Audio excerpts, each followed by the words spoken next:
Bonjour à tous, mon nom est Danielle Gravel, je suis directrice générale à la municipalité de Kippawa et il me fait plaisir aujourd'hui de vous présenter un résumé de la séance ordinaire du Conseil qui a eu lieu le 12 février 2013, à laquelle tous les élus étaient présents. La réunion a débuté avec une présentation du groupe, du personnel de l'école Gilbert-Héberge, dont Guy Tremblay, Lita Gravel, Nathalie Gingras et France Pellerin. Ils venaient nous présenter une démarche qu'ils ont entreprise pour rénover la cour de l'école. On a appris que ce projet évalué à environ 100 000 serait par année ou commandité aussi par la commission scolaire du Lac-Témiscamingue et le ministère de l'Éducation qui serait prêt à s'engager dans le projet qui s'intitule « Embellissement de la cour d'école » en contribuant chacun un tiers des coûts, mais à condition que le groupe puisse faire preuve d'un engagement financier local au même pourcentage. Le groupe nous a également mentionné qu'ils ont présenté une demande dans le cadre du programme Pacte rural de la MRC de Témiscamingue et ils demandaient une lettre d'appui pour accompagner leur demande. Ensuite, on a procédé à la tenue de la réunion ordinaire, dont l'adoption de l'ordre du jour, l'adoption du procès-verbal du 8 janvier, qui a été adopté tel que présenté. Ensuite, on a lu la correspondance dans laquelle on avait une lettre du même groupe Projet Rénovation de la cour d'école, Gilbert-Héberge, et le Conseil a adopté une résolution pour me mandater de rédiger une lettre d'appui pour indiquer le soutien de la municipalité envers la demande d'aide au pacte rural. Et la demande d'aide financière sera étudiée par le Conseil lors d'une prochaine réunion de travail. Ensuite, toujours dans la correspondance, on a eu deux demandes d'achat de lots qui vont être traitées par le Comité consultatif d'urbanisme. Et on a reçu une lettre de Développement économique Canada indiquant que notre demande d'aide financière dans le cadre du Fonds d'amélioration de l'infrastructure communautaire pour la réfection du quai municipal a été malheureusement refusée, mais ça n'empêche pas que le projet va aller de l'avant. La municipalité va absorber tous les coûts de rénovation. On avait une invitation du Centre des femmes du Témiscamingue qui invitait les conseillères Muriel Bélanger, Margaret Hunter et Susan Gagné à participer à une journée régionale dans le cadre de la Journée internationale des femmes à Ville-Marie. Ensuite, c'était une autre demande qui provenait de deux personnes qui sont responsables du 3e tournoi de pêche annuel de Kippawa et ils demandaient un don. Et la municipalité a adopté une résolution accordant un don d'une valeur de 500 $. Le Conseil croit que c'est une activité qui devient de plus en plus populaire et qui est bien appréciée des citoyens et citoyennes. Ensuite, il y a eu une demande de commandite pour le Kippawa Country Fest 2013 et comme l'an dernier, la municipalité a accepté de commanditer l'événement pour la somme de 1 000 $ en échange pour une certaine visibilité. Et on avait aussi une demande du Centre de santé, des services sociaux du Témiscamingue, pavillon Témiscamingue-Kippawa, demandait une salle car ils veulent organiser un atelier de 9 rencontres sur la gestion du stress. Et ces ateliers-là seraient sans frais. Ils sont venus visiter la salle ici au sous-sol, la municipalité qui a été rénovée en 2012. Puis, ils la trouvaient à leur goût et considérant qu'il n'y avait pas de budget pour louer la salle, le Conseil a accepté de prêter le local sans frais pour 9 rencontres à compter du mois de février 2013. Donc, vous allez sûrement avoir de la publicité là, qui va commencer à sortir sur ces ateliers-là. On a aussi une demande de la télévision communautaire de Témiscamingue-Kippawa pour une lettre d'appui aussi, car le canal veut rénover ses équipements. Alors, la municipalité a bien accepté là, de supporter ce média que tout le monde apprécie très bien. Ensuite, on avait une lettre de André Gauthier, président de Matamec. Il nous annonçait que le projet avançait à grands pas et que les études technico-économiques et d'impact social et d'environnemental devraient être complétées d'ici la fin juin. Et suite à une rencontre avec le maire Young, M. Gauthier pense pouvoir améliorer davantage l'échange d'informations entre Matamec et la population de notre municipalité. Et le président, M. Gauthier, mentionnait qu'ils sont rendus à une étape où il devient important pour les municipalités impliquées dans le projet de faire connaître leur intérêt en regard du projet. Et il mentionnait également que l'acceptabilité sociale du projet est une condition essentielle pour obtenir les autorisations nécessaires afin de le réaliser. Donc, le sujet a été abordé à Varia à la fin de la rencontre de la séance ordinaire. Je vais vous donner tout de suite les résultats de cette résolution. Le Conseil, après discussion, une bonne discussion intéressante, que la municipalité donne son appui conditionnel à la démarche du projet minier de terres rares Matamec et que la municipalité donnera un appui définitif ou non en fonction de la conclusion des études diverses, des informations reçues et des rencontres d'information à la population. Ensuite, on continue dans la séance et on a adopté les comptes payés au montant de 100 893 et une liste de comptes à payer pour la somme de 37 984 $. Ensuite, on a procédé au rapport de chaque élu dans sa fonction. Le conseiller Flo Lefebvre se disait inquiet des coûts de réparation de la charrue et la conseillère Susan Gagné lui faisait remarquer que les dépenses pour l'enlèvement de la neige n'avaient pas encore dépassé le coût du contrat avec l'entrepreneur l'année passée. Et on avait discuté de ce dossier-là lors d'une séance de travail avec le conseiller Lefebvre. Mais il tenait à en parler publiquement. Il a aussi questionné le travail de l'agent d'application des règlements municipaux et demandait combien la municipalité le payait. En ce qui concerne le conseiller Serge Larochelle, il a présenté un résumé de la séance, de la réunion du comité consultatif d'urbanisme qui avait lieu le 5 février. Et il était heureux d'annoncer que le comité a terminé ses travaux de recensement sur les accès publics.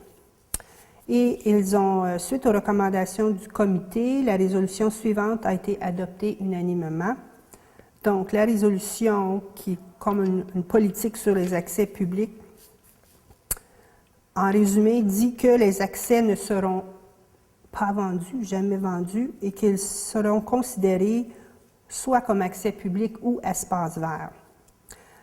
Et que les accès désignés comme accès public au lac pour les citoyens et touristes seront aménagés progressivement et identifiés avec des pancartes. Et en fait, on a 4 accès publics qui ont été identifiés comme tels. Donc, si vous voulez plus d'informations, je vous invite à passer au bureau municipal où on pourra vous expliquer les accès publics qui seront désignés accès public. Ensuite, le conseiller Larochelle a mentionné que lors de la réunion du comité consultatif, ils ont étudié, regardé les documents recueillis par l'étudiante l'été passé. Si on se rappelle, c'était une étude historique qui contenait des photos, des coupures de journaux, des entrevues, des témoignages. Alors, le comité recommande de procéder à une phase 2.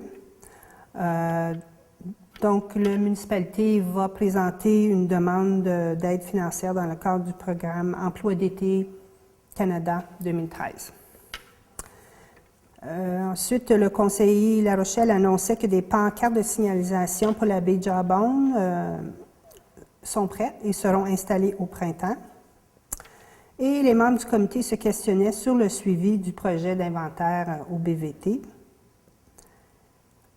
Et aussi, il y avait un des membres du comité qui avait suggéré d'installer des bornes sèches pour améliorer le service de protection contre les incendies. En ce qui concerne la conseillère Suzanne Gagné, elle a rencontré des membres du conseil de bande de Eagle Village pour leur proposer une entente formelle pour l'utilisation de l'éco-centre de la municipalité et une entente que le conseil de bande a acceptée. D'ailleurs, on a une résolution plus loin dans la séance ordinaire. Ensuite, on avait la conseillère Muriel Bélanger qui nous informait qu'elle avait assisté à une réunion du transport adopté où il a été question des problèmes avec l'autobus et que l'organisation se penche sur la possibilité d'acheter un nouvel autobus. Et il a également été souligné que les citoyens et citoyennes de Kipawa n'utilisent pas ce service comme ils pourraient l'utiliser. Donc, la conseillère suggérait de mettre une note dans le bulletin d'information municipal qui va être envoyé aux contribuables lors de l'envoi du compte de taxes qui devrait se faire d'ici la fin février. Madame Bélanger a également assisté à une réunion d'Abitimis et tout semble bien se dérouler dans cette organisation-là, qui, comme vous le savez, c'est l'organisme qui gère le pavillon naturel. Mais il semblerait qu'ils ont des petits problèmes avec l'ascenseur ces temps-ci. Pour ce qui est du conseiller Claude Carrière, il a assisté à la première réunion du comité de maximisation tenue à Témiscamingue le 14 janvier. Il a également rencontré l'ingénieur pour discuter de l'inventaire des fosses septiques. Et il a assisté à une réunion concernant le projet de reconstruction du barrage du côté de l'Ontario. Et a également assisté à une rencontre avec le député de Rouyn-Noranda-Témiscamingue, Gilles Chapadeau, concernant différents dossiers. Pour ce qui est de la conseillère Margaret Hunter, elle a mentionné qu'elle continuait l'étude pour une nouvelle salle communautaire à Kipawa et a rencontré le conseil paroissial de Kipawa pour demander s'il serait possible de rattacher les services d'eau et d'égout de l'Église au futur bâtiment. Et c'est le diocèse qui doit se prononcer sur cette demande. Pardon. Le maire Yang, quant à lui, a assisté également aux rencontres du comité de maximisation, la rencontre avec M. Chapadeau, et il participe aussi à au comité CAGE qui voit la bonne gestion de l'éco-centre régional à Fabre. Pour ma part, j'agis également je suis également les dossiers d'agents de développement et j'ai présenté un tableau des échéances pour les différents projets de développement administratif dont on suit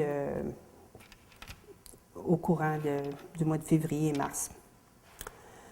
À la période de questions, il y avait un citoyen qui a demandé comment faire pour acquérir un lot et un autre citoyen qui demandait des clarifications sur la présence des algues bleues l'été passé sur le lac Kipawa. Donc, on a discuté de cette problématique et on a suggéré de faire une séance d'information avec l'OBVT pour sensibiliser les citoyens à la notion de protection des berges. Donc, on trouve que c'est une bonne idée, puis on va travailler pour organiser une session au printemps. Pour passer à un autre sujet, dans les affaires nouvelles, la ville de Témiscamingue reçoit des plaintes de leurs citoyens concernant les odeurs des eaux usées, parce que vous savez que le réseau de T-Lake est relié à celui de Témiscamingue et dans le secteur de l'Étang, il semble avoir un problème. Donc, la municipalité a mandaté la firme d'ingénieurs Stavibel pour établir un plan d'action afin de déterminer les causes. Ce plan d'action va nous coûter 4 350 $. Ensuite, on parle depuis un bout de temps de la réfection du quai municipal. Alors, le conseil a accepté la soumission. Il y avait une unique soumission qui a été déposée la semaine dernière. Et le conseil a accepté la recommandation de l'ingénieur, Stavibel, d'octroyer le contrat à Transport Beaulé pour un montant avant taxe de 67 325 $. Et on a également accordé le mandat de surveillance de chantier et de bureau à la firme Stavibel pour une autre somme de 15 241 $. En ce qui concerne le projet de salle communautaire de Kipawa, le Conseil a adopté une résolution pour procéder à des plans d'architecte pour réaliser des plans d'architecture pour la future salle. Ensuite, le Conseil a adopté une résolution pour accepter une offre de service pour une étude de faisabilité pour le traitement des eaux usées à Kipawa. On parle depuis un bout de temps de l'inventaire que l'OBVT a fait là, dans la baie de Kipawa et la municipalité a besoin de conseils d'experts pour réaliser une étude de faisabilité pour le traitement des eaux usées au coût établi selon le décret du Conseil du Trésor au montant de 19 150 $. Donc, c'est des gros sous, mais la municipalité considère que c'est un bon investissement car le but ultime, c'est que le lac Kipawa demeure protégé et qu'on le conserve pour les générations futures. Ensuite, on a passé aux affaires de suivi, l'adoption d'un projet de règlement de zonage. Donc, c'est un projet de règlement pour modifier le règlement de zonage et mettre à jour les normes sur les piscines, celles sur la protection des rives, celles sur les vues panoramiques et celles sur les carrières et sablières. Donc, il va y avoir une assemblée publique de consultation qui aura lieu le mardi 12 mars à 19 h. Donc, c'est la soirée de la séance ordinaire du Conseil, mais on va consacrer... le premier sujet sera des questions sur ce projet de règlement de zonage. Et s'il y a des gens qui sont intéressés à avoir une copie du règlement, il est disponible au bureau municipal. En ce qui me concerne, le conseil municipal a accepté la recommandation du comité de travail concernant un nouveau contrat de travail pour moi-même. Donc, ils ont accepté la recommandation. Donc, j'ai maintenant un nouveau contrat de travail. Ensuite, on a adopté une résolution pour accepter l'entente avec Eagle Village pour l'utilisation de l'écocentre de Kipawa. Et cette entente est basée sur l'utilisation de l'écocentre local par les résidents d'Eagle Village. Et le montant est déterminé en fonction du pourcentage d'utilisation. Ensuite, le Conseil a adopté une résolution pour mettre à jour le plan des mesures d'urgence, ou on l'appelle aussi le plan de sécurité civile en cas de désastre, de sinistre, d'ordre naturel ou technologique. Et dans le fond, c'était de mettre à jour le nom des personnes qui assumeraient différentes tâches si jamais on avait à former un comité de mesures d'urgence.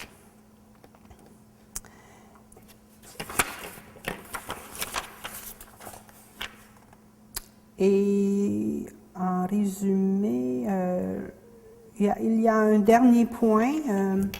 On sait que à Témiscamingue, on travaille un projet de centre d'hébergement et la municipalité de Kipawa participe à ce comité. C'est le maire qui représente la municipalité sur ce comité.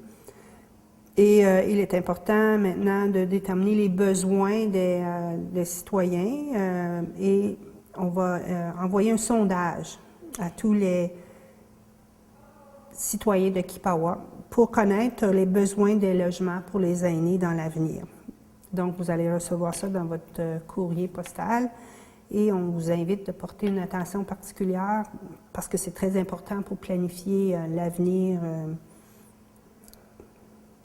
de notre municipalité et de la municipalité de Témiscamingue. Parce qu'on travaille ensemble, surtout quand c'est pour les besoins des logements, s'assurer qu'on a suffisamment de besoins pour réaliser le projet. Alors, ça conclut le résumé. Merci de votre attention et à la prochaine.